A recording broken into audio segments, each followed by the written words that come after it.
Hello friends, कैसे हो आप लोगों का स्वागत है मेरे channel all in one requirement पे। जैसा कि मैं आप लोगों को बता दूं कि आप लोगों के लिए झारखंड कर्मचारी आयोग की तरफ से एक बहुत ही बड़ी वैकेंसी आ चुकी है उन सभी कैंडिडेट्स के लिए जो कि झारखंड के राज्य में अपना ऑफिसर की कोई भी पोस्ट लेने चाहते हैं। वो ये आपकी ग्रेजुएट लेवल पे आपकी परीक्षाएं होंगी और अच्छी खासी वैकेंसी आई है। लगभग फ्रेंड्स 900 के आसपास की वैकेंसी है, 900 कुछ।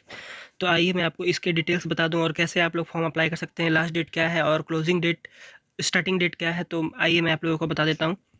नोटिफिकेशन तो बहुत बड़ा है, लेकिन मैं आप लोगों को सिर्फ इंपॉर्टेंट नोटिफिकेशंस ही आपको जानकारियाँ बताऊंगा।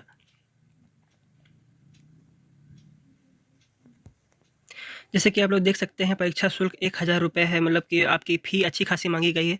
1000 रुपये परीक्षा फ़ी मांगी गई है। जनरल वालों के लिए परीक्षा शुल्क में छूट। झारखंड राज्य के अनुसूचित जाति जनजाति SC ST कैंडिडेट्स को सिर्फ 250 रुपये देने पड़ेंगे। क्रमिक प्रशासनिक सुधार तथा भाषा विभाषा झारखंड पत्र से 40%। हाँ, तो ये सब और कुछ खास नहीं है फ्रेंड्स। SC ST कैंडिडेट्स को 250 रुपये है कहीं फ़ी देना पड़ेगा। बाकियों को 1000 रुपये फ़ी पे करना पड़ेगा और ये नॉन रिफंडेबल होगी। आप लोगों को ये वापस नहीं मिलने वाला है। तो अब आप लोग देख सकते हैं कि कितनी पोस्टें हैं और क्या क्या पोस्टें हैं।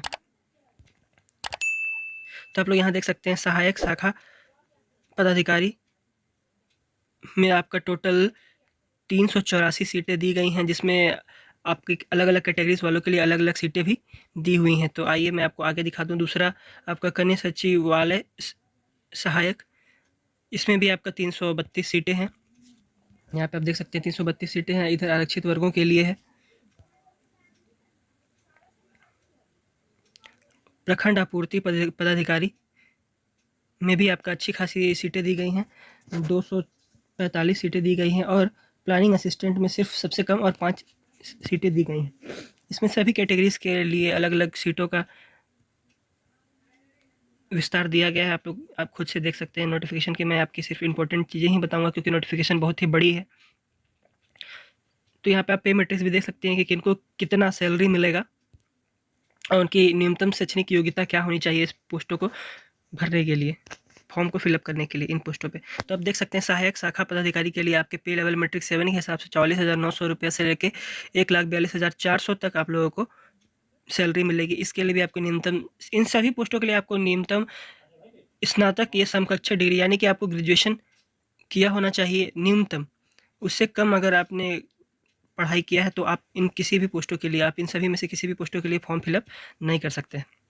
दूसरा देख सकते हैं, आप कन्या सचिवालय सहायक के लिए पे लेवल मैट्रिक्स 2 के हिसाब से 19,900 से 63,200 तक मिलेगी आपकी सैलरी। और आपकी तीसरे नंबर में प्रखंड आपूर्ति अधिकारी पदाधिकारी के लिए पे लेवल मैट्रिक्स 6 के हिसाब से 35,400 से 1,12,400 तक आप लोगों को सैलरी मिलेगी। फिर वही लास्ट में प्लानिंग असिस्टेंट में आपको देख सकते हैं आप यहाँ पर कि प्लानिंग असिस्टेंट में आपको पे लेवल मैट्रिक्स 5 के हिसाब से 29,200 से 92,300 तक की सैलरी मिलेगी। और इन सभी के लिए आपको न्यूनतम क्वालिफिकेशन आपका ग्रेजुएशन मांगा गया है, जो कि देख सकते हैं आप समकक्षक डिग्री होना चाहिए, स्नातक या समकक्षक डिग्री होना चाहिए। अभ्यर्थियों के आयोग में आवेदन प्राप्त करने की अंतिम तिथि तथा स्नातक अथवा समकक्षक होना अनिवार्य है। आप लोगों को ये फॉर्म फिलअप आपको सिर्फ ऑनलाइन ही करना है, ऑफलाइन करने की कोई माध्यम नहीं है। आपको ग्रेजुएशन के साथ साथ आप लोगों ने 10 पास भी किया हुआ होना चाहिए झारखंड राज्य के किसी भी कॉलेज से, और स्कूल से, और या फिर 12 किए आप लोगों ने किसी कॉलेज से, तो भी आप लोग कर सकते हैं। और आपको झारखंड राज्य के रीति रिवाजों और भाषा परिवेश का ज्ञान भी होना अनिवार्य है। तो आइए मैं और आपको बता दूं आगे।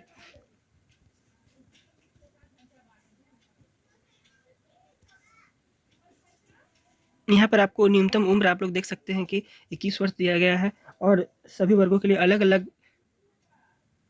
आरक्षण भी दिया गया है, जो कि आप यहाँ पे देख सकते हैं कि अनारक्षित के लिए 35 वर्ष तक है मैक्सिमम एज, और अत्यंत पिछड़ा वर्ग के लिए 37 वर्ग, और पिछड़ा वर्ग के लिए भी 37 वर्ष, या महिलाओं के लिए 38 वर्ष। अनारक्षित, अत्यंत पिछड़ा एवं पिछड़ा वर्ग सभी को मिलाकर 38 वर्ष मैक्सिमम दिया गया है। अनुसूचित जाति जनजाति की पुरुष और महिलाओं के लिए 40 वर्ष दिया गया है।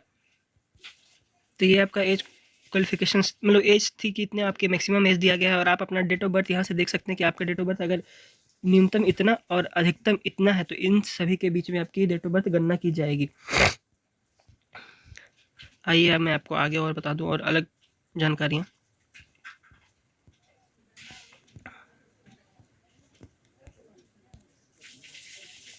ऑनलाइन फॉर्म आवेदन को भरने के लिए महत्वपूर्ण दिशा निर्देश दिए गए हैं। ये पे आप लोग देख सकते हैं। आवेदन पत्र को भरने से पूर्व अभ्यर्थी विज्ञापन एवं विवरणिका को डाउनलोड कर लें तथा विवरणिका की शर्तों के अनुसार आवेदन प्राप्त पत्र में सूचना अंकित करें। विवरणिका को ध्यानपूर्वक पढ़कर आवेदन भरने के पूर्व अभ्यर्थी ये सुनिश्चित कर लें कि ये जो प्रमाण पत्र आवेदन हेतु आवश्यक है वो उनके पास हो। तो वो इसमें कहा गया है कि आप अपना सारे डॉक्यूमेंट्स को अच्छी तरह से अपने पास रख लें फॉर्म को भरने से पहले। तो ये तो रखना अनिवार्य ही है दोस्तों। तो यहाँ पर आपका कुछ दिया गया है, स्पेलिंग मिस्टेक ना करें आप लोग अपने कोई भी कॉलम को फिलअप करने के टाइम में। आप अपने 10 के सर्टिफिकेट या अंक पत्रिका को देखकर ही अपना सारा फॉर्म को भरें, और जो आपका 10 के सर्टिफिकेट्स में आपका जो भी नाम लिखा हुआ है वही फॉर्म में फिलअप करें फ्रेंड्स। फॉर्म तो आपको ऑनलाइन फिलअप करना है, तो आप कहाँ पर कर सकते हैं ऑनलाइन फॉर्म फिलअप? तो आप यहाँ पे देख सकते हैं www.jssc.nic.in पर जाकर अपना फॉर्म ऑनलाइन फिलअप कर सकते हैं। तो फॉर्म फिलअप करने की डेट क्या दी गई है फ्रेंड्स? डेट आपकी 15/1/2022 की 11 बजे से लेकर 14/2/2022 की मध्य रात्रि तक की गई है, और आप अपना फी 16/2/2022 की मध्य रात्रि तक भुगतान कर सकते हैं। फोटो अपलोड और प्रिंट आउट करने के लिए आपका 18/2/2022 की मध्य रात्रि तक और 19/2/2022 के 11 बजे पूर्वाह्न दिन तक ऑनलाइन आवेदन पत्र की गई अशुद्धियों को, मतलब कि जो भी आपका फॉर्म में कुछ इन्फॉर्मेशन गलत हो गए हैं उन सभी को आप ठीक कर सकते हैं 19/2/2022 के 11 बजे से 21/2/2022 की रात्रि तक। फॉर्म को आप फिलअप करने के लिए आपको जो परीक्षा शुल्क देना है वो आप कैसे कर सकते हैं? तो सबमिट टू प्रोसीड टू पे करने के बाद आपको वहाँ पर ऑप्शन नया पेज खुल जाएगा, उसमें जाकर आपको टर्म्स एंड कंडीशन देख लेना है, और उसके बाद वहीं पर आपको फॉर्म को ऑनलाइन ही भुगतान कर देना है। जितना भी आपका पेमेंट है, मान लीजिए आप SC/ST कैंडिडेट है तो 250 रुपये, बाकी आपके जनरल हैं या फिर OBC हैं तो आप EWS भी हैं तो भी आपको 1000 रुपये का फॉर्म का शुल्क देना ही पड़ेगा।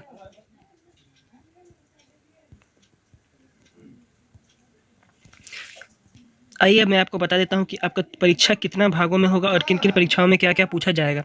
तो परीक्षा में आपको बता दूं कि आपका 3-4 भागों में हो रहा है। तो पहले में देख सकते हैं कि पत्र 1 में आपका 2 घंटे की परीक्षा होगी, जिसमें आपको हिंदी भाषा का ज्ञान जो कि 60 प्रश्न रहेंगे, और अंग्रेजी भाषा का ज्ञान जिसमें भी आपको 60 प्रश्न रहेंगे, और ये आपका सिर्फ क्वालिफाइंग होगा जिसमें कि आपको 30% मार्क्स मिनिमम स्कोर करना ही पड़ेगा, तो ही आप आगे की परीक्षा में बैठ सकते हैं, नहीं तो अन्यथा आप नहीं बैठ सकते। और फिर दूसरे नंबर में जो जनजातीय क्षेत्रीय भाषा कुल 100 प्रश्न होंगे जिसकी अवधि आपको 2 घंटे दी जाएगी। इसमें आपका कौन कौन सी भाषा आपकी अनिवार्य है? उर्दू, संथाली, बंगला, मुंडारी, हो, खड़िया, कुहुक, कुरमाली, खोटा, नागपुरी, पंच, पर, गनिया, उड़िया, इन सभी भाषाओं में आपका टोटल 100 प्रश्न पूछे जाएंगे। आपको इनमें भी आपको मिनिमम 30% अंक प्राप्त करना अनिवार्य है, नहीं तो आप फेल हो जाएंगे और फिर अगले एग्जाम में बैठ नहीं सकेंगे। और आखिरी आपका तीसरा जो पत्र है उसमें आपको 2 घंटा का समय दिया जाएगा, जिसमें आपको टोटल 150 प्रश्न मिलेंगे, जिसमें कि आपको सामान्य अध्ययन के लिए 30 प्रश्न, सामान्य विज्ञान के लिए 20 प्रश्न, सामान्य गणित के लिए 20 प्रश्न, मानसिक क्षमता जांच के लिए 20 प्रश्न, कंप्यूटर का ज्ञान 20 प्रश्न, झारखंड राज्य से संबंधित ज्ञान 40 प्रश्न।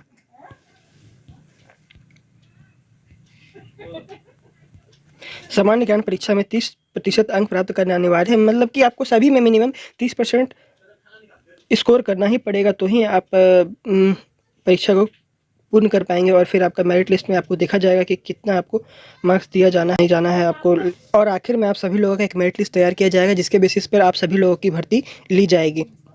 तो और नीचे आपका कुछ खास नहीं है फ्रेंड्स। तो आप लोग देख सकते हैं कि हिंदी भाषा के लिए आपका 30 प्रश्न हिंदी व्याकरण और अनुच्छेद के हिसाब से 30 प्रश्न दिया जाएगा। अंग्रेजी भाषा में भी वही है, 30 प्रश्न अनुच्छेद के और 30 प्रश्न व्याकरण के। बाकी अलग अलग भाषाओं के लिए अलग अलग नीचे आपका सिलेबस दिया गया है। आप लोग अच्छे से पूरा नोटिफिकेशन को पढ़ लें। आप लोगों को मेरा वीडियो पसंद आया है तो वीडियो को लाइक करें, कमेंट करें और शेयर भी करें अपने फ्रेंड्स को जो कि इस फॉर्म को फिलअप करने में इंटरेस्टेड हूँ, उन लोगों को जरूर शेयर करें। और मैं आप लोगों को बता दूं कि आप मेरे चैनल को सब्सक्राइब भी कर लें ताकि आपको न्यू लेटेस्ट वैकेंसीज़ की नोटिफिकेशन मिलती रहे। साथ में बेल आइकन भी प्रेस कर दें जिससे कि आपको नोटिफिकेशन जब भी मैं कोई भी वीडियो अपलोड करूँ तो उसकी नोटिफिकेशन आपके मोबाइल पे डायरेक्ट ही आपको मिल जाए। तो मिलते हैं दोस्त अगली वीडियो में। जय हिंद।